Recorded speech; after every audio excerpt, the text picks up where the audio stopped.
Oi, crianças, tudo bem? Bom dia, primeiro ano. Nós estamos juntos no módulo 5 agora de literatura. Abra comigo a sua apostila, número um, na página 74. Vamos lá? Estudo dos aspectos estilísticos e expressivos da linguagem, número um. Nós vamos falar aqui de estratégias de estilo de texto para torná-lo mais interessante, com uma interpretação mais favorável. Recursos criativos de uso do texto de acordo com os estilos de linguagem. Vamos lá? Para começar, página 75. Ó. Eu me lembro que quando eu li essa tirinha na sala, aí eu ri tanto, gente, porque eu achei ela tão divertida. Acho que os alunos devem pensar assim, gente, que professor que ri. Que professor que ri com uns textos chatos desse, mas esse não é chato. Esse é divertidíssimo. Tem aí uma tirinha do ponderador, ó. Dois caras conversando. Um diz assim, o que você está tomando? Aí o outro diz, Stick diz, chuta. Era pro...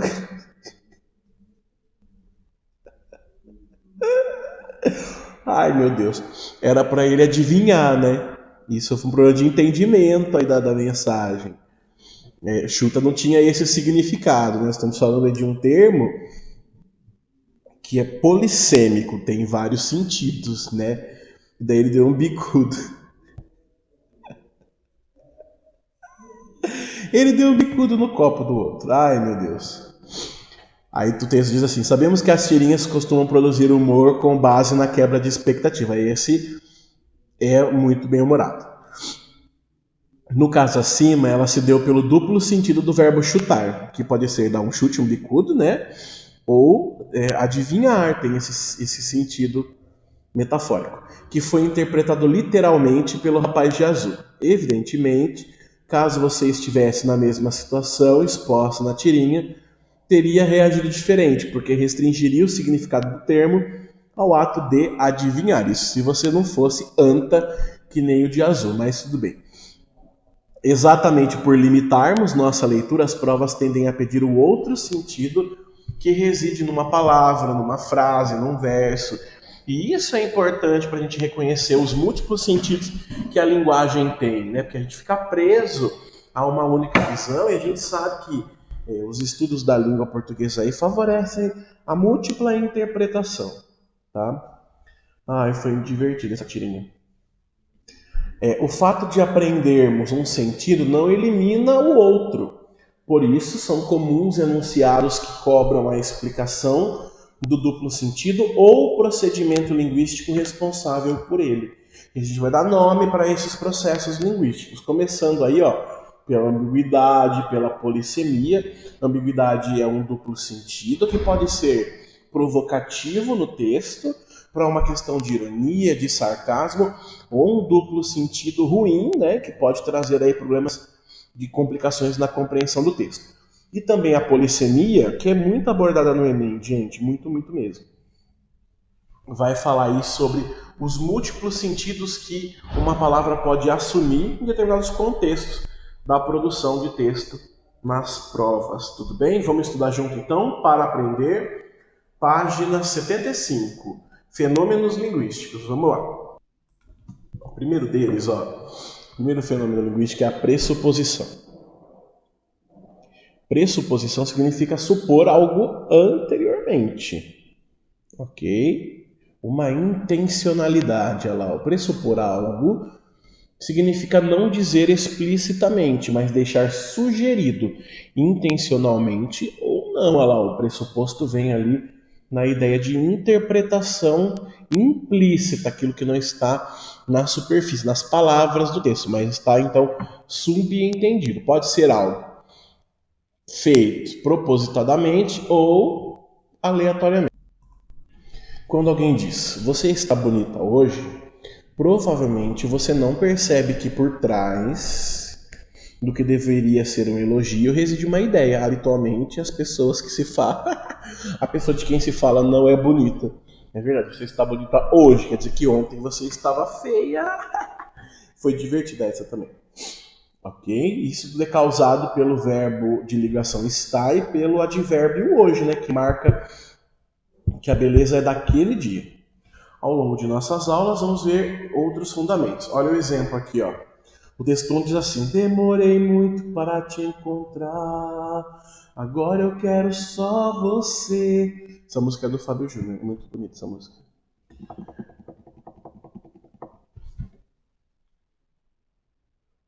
Som. Voltou. Aí o texto 2 diz assim: o aluno que se dedica dorme com consciência tranquila.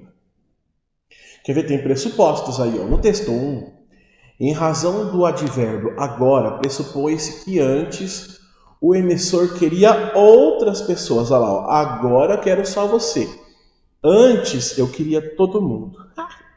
Eu lembrei da música dos tribalistas. Eu sou de todo mundo e todo mundo é meu também.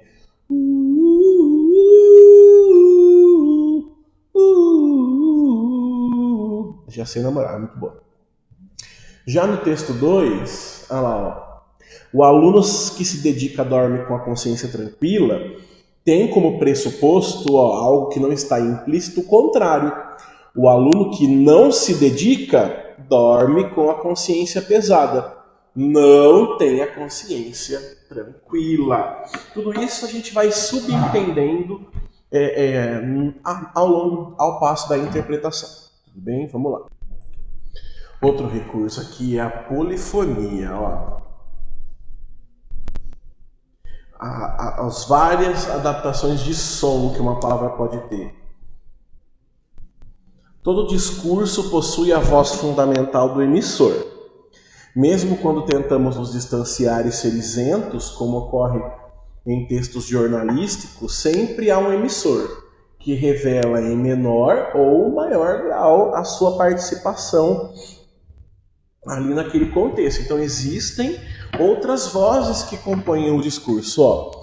Ocorre que em alguns momentos esse enunciador abre espaço para outras vozes, opiniões ou ideias. Isso é muito característico em textos dissertativos do Enem, que você deve, ó, não é pode, é deve, tem dever isso, de usar a citação de um filósofo, de um sociólogo, de uma autoridade na área para comprovar a sua tese. Né? Então você vai trazer uma voz externa ao texto, isso é polifonia. Veja aqui o exemplo, ó, texto 1. Segundo vovó afirma, porta de armário aberta chama a morte. Ai, credo. Vem a satanista. Olha só, eu tenho alguém discursando, né? E a vovó participa da história lá. Ó. Segundo vovó afirma, então vem aí dentro de um texto a fala de uma pessoa externa a ele. Isso é polifonia, né? Veja só. Texto 2.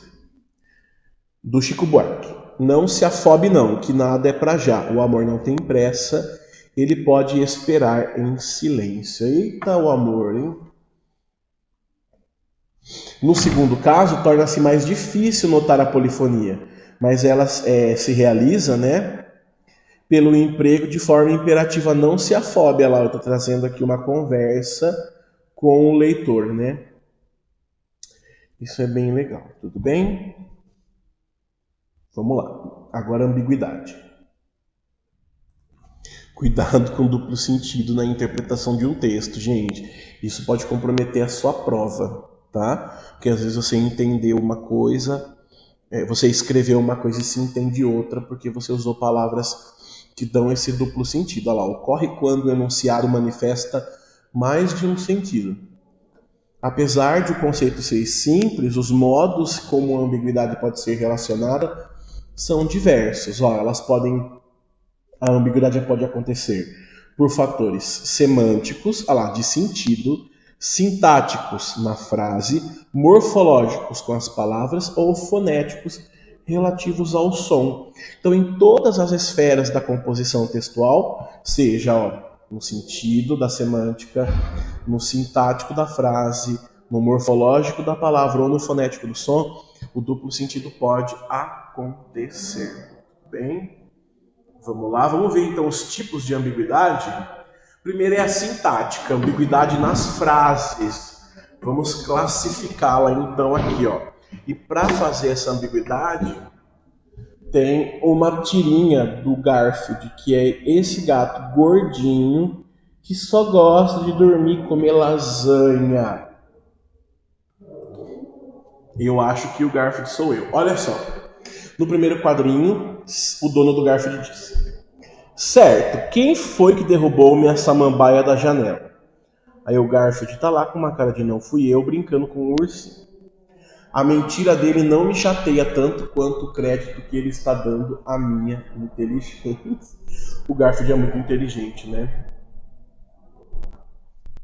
Agora veja, provavelmente a leitura rápida da tirinha prejudica a percepção de duplo sentido do primeiro quadrinho. Vamos ver? Certo, quem foi que derrubou minha samambaia da janela? A samambaia era dele, estava na janela, ou a samambaia é da janela? Olha lá, ó. O termo da janela pode ser ligado ao verbo derrubou ou ao substantivo samambaia. Portanto, o gato teria derrubado a samambaia que estava na janela, ou ele teria derrubado a samambaia que pertence à janela, como se fosse o lugar fixo dela e houvesse outras samambaias na casa. E aí? O duplo sentido é problemático. Mais tarde veremos que o termo da janela pode ser classificado como adjunta adverbial ou adjunta de nominal. Por ora, tais nomenclaturas não importam. Esse duplo sentido aí é sintático. Agora veja um sonoro. Temos aí uma música muito interessante que faz parte da cultura popular brasileira, de um momento muito dramático da história do Brasil, que foi a ditadura militar, né? Eu não estou aqui julgando se foi ou não ditadura, porque para mim foi. Se você acha que não foi, você pode se expressar na sua casa, porque a gente não está em sala de aula. Se você tivesse aqui, eu ia deixar você falar que não foi, a gente ia entrar num debate, ia ser bem legal, mas o intuito não é isso, tá? Eu estou falando o que eu penso, uma visão de professor sobre o caso. E eu estou com o horário aqui, é aqui. Aí. Beleza? Então vamos lá. Essa música, gente, foi feita a partir de um momento de ditadura que havia muita censura, né? E aí, para os artistas criticarem o sistema vigente, eles colocavam mensagens subliminares, né? Então, o Chico Buarque e o Gilberto Gil foram escrever a música Cálice. E cálice tem um sentido só, né? Que é a bebida, né? Um copo de bebida lá. Acontece que existe uma outra forma de cálice, que é assim, ó. Que é do verbo se calar, olha lá, ó, calecer. Então, para fazer uma menção aí à repressão da ditadura, né? Esse momento que o governo mandava os artistas calarem a boca, eles usaram o cálice. Olha que legal, né? Que sacada boa. Aí a música diz assim: Pai, afasta de mim esse cálice de vinho tinto de sangue. Sangue da ditadura, né, da morte de pessoas pelo governo da época, fazendo ali uma ambiguidade com o verbo calar-se. Isso foi assim, passou pelo processo de censura, né? Como beber dessa bebida amarga, tragar a dor, engolir a labuta, o trabalho, né? Mesmo calada a boca, resta o peito. Muito boa essa música. Vamos lá? Olha só. Agora, só explicando aqui então, né? Ó. No famoso verso Pai, afasta de mim esse cálice, Chico Buarque valeu-se da quase identidade sonora entre cálice, substantivo, e calecer, que é um verbo, para tecer sua crítica velada ao regime militar. Uma curiosidade é que, apesar da escrita em 1973, a canção só foi gravada em 78 por causa da censura, tentando driblar aí os anos de repressão do regime militar. Vocês do governo militar não gostam que falem de ditadura, não é mesmo? Então eu não vou falar que foi ditadura, tá? Não vou falar que foi uma ditadura. Não posso falar que foi uma ditadura. Tá bom, não vou falar mais que foi uma ditadura. É que nem... Eu não posso fazer essa piada. Aí, gente, como a aula é gravada, censura as piadas da gente. Mas tudo bem, vamos lá. Eu ia falar que o velho da van não gosta de ser chamado de velho da van. Morfologicamente, agora, com relação às palavras, ó, o duplo sentido, agora na composição dos versos do João Cabral de Melo Neto, que foi um grande mágico aí da construção poética, porque o cara tem ali uma facilidade para usar a palavra. Vamos lá? Quando um rio corta, corta-se de vez o discurso rio de água que ele fazia. Cortado, a água se quebra em pedaços, em poços de água, em água paralítica. Em situação de poço, a água equivale a uma palavra em situação dicionária, isolada, estanque no poço dela mesma, e porque assim estanque, estancada. E mais, porque assim estancada, muda, e muda porque com nenhuma comunica, porque cortou-se a sintaxe desse rio, o fio de água por que ele discorria. Onde está o duplo sentido? Vamos ver? Os versos de teor metalinguístico, ou seja, uma poesia falando sobre o ato de criar poesia, relacionam figurativamente o fluir do rio à elaboração do discurso, do ato de escrever. Desse modo, cortando-se o fluxo do rio, corta-se o discurso, a fala. A água e a palavra perdem suas funções quando retiradas do fluxo do rio e do contexto do discurso, respectivamente. Decorre desse processo que a palavra muda passa a assumir duplo sentido. Olha lá. Pode ser o verbo mudar, ok? Ou pode ser o adjetivo muda, sem comunicação. Olha aí o duplo sentido da palavra muda. É possível perceber isso no texto, só que tem que ter muita atenção na leitura. Tá bom, vamos lá. Aqui. Relação entre palavras agora.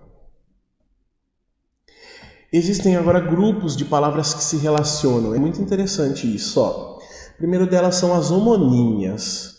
Homo significa igual, e nímia nome.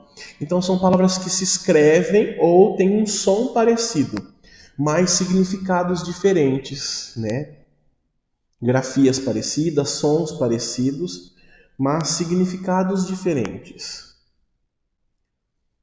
Então nós temos aí 3 tipos.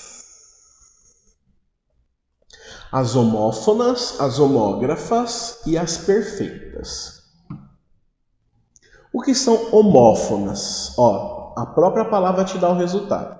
Homo, mesmo, fonas, som. São palavras que têm o mesmo som, mas se escreve de maneira diferente. Então, homófonas, mesmo fono, mesmo som, escritas diferentes. Ó, a palavra calção, por exemplo, que pode ser calça ou pode ser dinheiro antecipado. Olha o exemplo aqui, ó. Não poderia mergulhar por ter esquecido o calção, olha lá, o traje de banho, roupa. Que tipo de calção você pode me oferecer, olha lá? Que tipo de dinheiro, de adiantamento? Existem agora as homógrafas, olha lá. Mesma grafia, ó. Almoço e almoço, ó. Almoço cedo. Seu almoço está pronto. Elas têm escritos iguais, mas têm sons diferentes. Tá vendo? Um é almoço, o outro é almoço. Tudo bem? E tem ainda as homonímias perfeitas, olha lá, que tem o mesmo som, mesma escrita, mas significados diferentes. Ó. Acordo cedo todo dia. Cedo ali é advérbio de tempo, de manhã. E cedo meu lugar aos mais velhos é do verbo ceder, deixar alguém utilizar o meu lugar, tá vendo? Mesma escrita, mesmo som, significados diferentes. Agora tem a paronímia. Ó, ixi, subiu demais. Aqui, paronímia, vamos ver? Agora olha aí a paronímia. Trata-se de palavras ou expressões com semelhança sonora e gráfica, mas com sentidos completamente diferentes. Veja o exemplo aqui, ó. Ice tea, amo. Ai, se te amo. Olha lá. Uma expressão em inglês aqui. Futuramente veremos o emprego de parônimos com a intenção de fazer uma figura de linguagem que vai se chamar paronomásia, mas não é agora. Agora, o sinonímia. Esse conceito de sinônimo é muito importante para o Enem, né, gente? Porque a gente pode fazer com que as palavras ali de significados parecidos, semelhantes, né, com a mesma significação, favoreçam a não repetição do nosso texto. Isso é muito legal da gente pensar, ó. Trata-se do emprego de vocábulos dotados de significados semelhantes. Ajuda aí na nossa construção textual. É um processo muito utilizado pelos falantes da língua. Sabe quando não queremos repetir o mesmo termo? É isso aí, ó. Uma das maneiras de sanar o problema é usar sinônimos. Use no Enem, viu, gente? Escrevam aí palavras com sinônimos.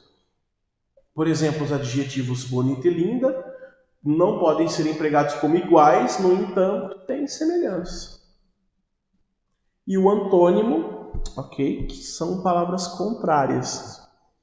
Trata-se de palavras que possuem significados contrários, como largo, estreito, dentro e fora, grande e pequeno. O importante aqui é saber que os significados são opostos, ou seja, eles se excluem, ok? Mesmo existindo antonímias típicas, como sorte e azar, alto e baixo, algumas decorrem do contexto em que as palavras estão. Então, nem sempre os antônimos são realmente antônimos por essência, mas são antônimos contextualizados. Olha lá. Por exemplo, quando está na seca, a gente pede água. Olha lá. Água, água. E quando está na enchente, a gente quer terra seca. Tudo bem? Isso são antônimos. Agora, hiperônimo e hipônimo. Nas aulas de matemática é apresentada a teoria dos conjuntos, que consiste no estudo das relações de pertencimento entre os elementos e os números.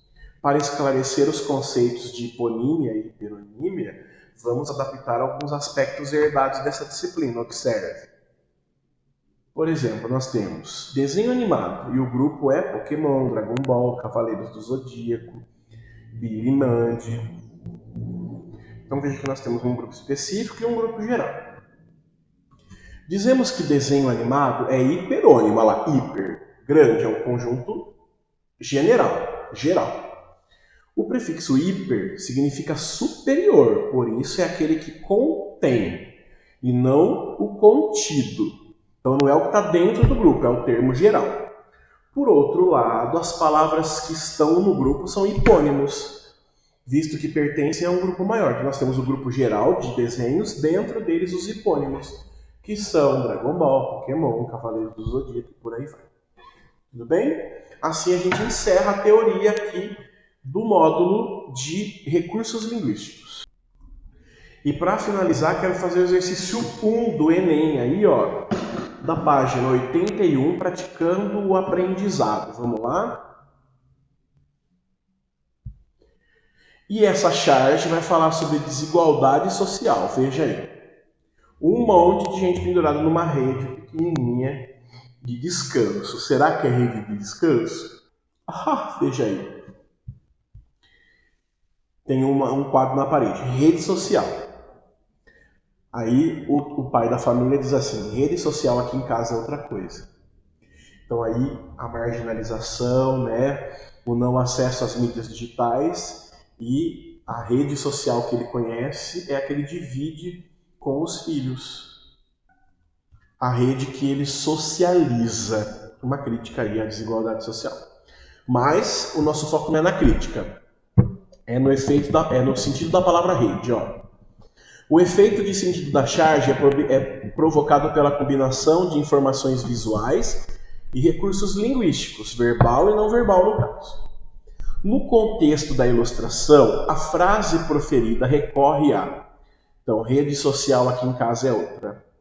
Então, qual é o recurso usado? Polissemia, ou seja, os múltiplos sentidos da expressão rede social, para transmitir a ideia que se pretende vincular. Letra B, ironia, para conferir um novo significado ao termo outra coisa. Letra C, homonímia, para opor ao sentido do advérbio de lugar o espaço da população pobre e o espaço da população rica. Letra D, personificação, para opor o mundo real do pobre ao virtual do rico. Ou letra E, por meio de antonímia, para comparar a rede mundial de computadores com a rede caseira de descanso da família. A resposta certa aqui é a letra A. Foi utilizado aqui uma polissemia do termo rede social, que tem aí no nosso caso um outro sentido do seu sentido literal. O sentido literal seria então rede como uma união de computadores.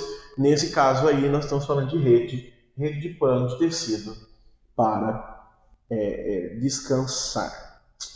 Tá bom? Terminamos o módulo 5, a gente se vê na próxima aula, primeirão. Beijos, fiquem com Deus. Até mais. Tchau.